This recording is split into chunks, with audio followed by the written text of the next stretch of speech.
வேடன் கஞ்சா குடிக்கக்கூடிய ஒரு சுற்று வட்டாரம் எப்படி உருவாச்சு? சங்கிகளால் அவனை வளைய வைக்கப்பட்டது. அது கூட பின்னி பிணைஞ்சி அவர் மேல வந்து அதாம்மா அதாவது எப்பவுமே சங்கி கூட்டம் என்ன பண்ணும்னா அரவணைக்க பார்ப்பான். அவன் உஷாராயிட்டான். அந்த பையன் உஷாரான பிறகு அவனை அணைக்க பார்க்கிறார்கள். விருந்தினர் மாளிகையில 5 பேர் இருக்கிற இடத்துல கஞ்சா இவன் குடிக்கிறது எப்படி போலீஸுக்கு தெரியும்? அவன் விடுதலை செய்யப்படுகிறான்.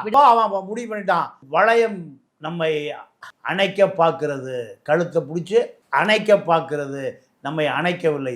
அது அவனுக்கு ஒரு பெரிய ஒரு டேர்னிங் பாயிண்ட். இல்லைன்னா அவனுடைய கதை அன்னைக்கே முடிஞ்சிருக்கும். எச்சரிக்கையாக இல்லைன்னா இவனுடைய கதை முடிக்கப்படும், ரகசியமாக முடிக்கப்படும். அடுத்து பெண் புகார் வராமல் அவன் பார்த்து கொள்ளுகிறான். அவன் என்ன சொல்றான்? நாயரை நம்பிதுரிய மசதுகிறான். இந்த வார்த்தையை சொல்லுவதற்கு இத்தனை ஆண்டு காலம் கேரளா மக்கள் காத்து கிடந்தாங்க. இயற்கை ஜீன்ல வர்றதுமா, அதை யாரும் அடக்க முடியாது.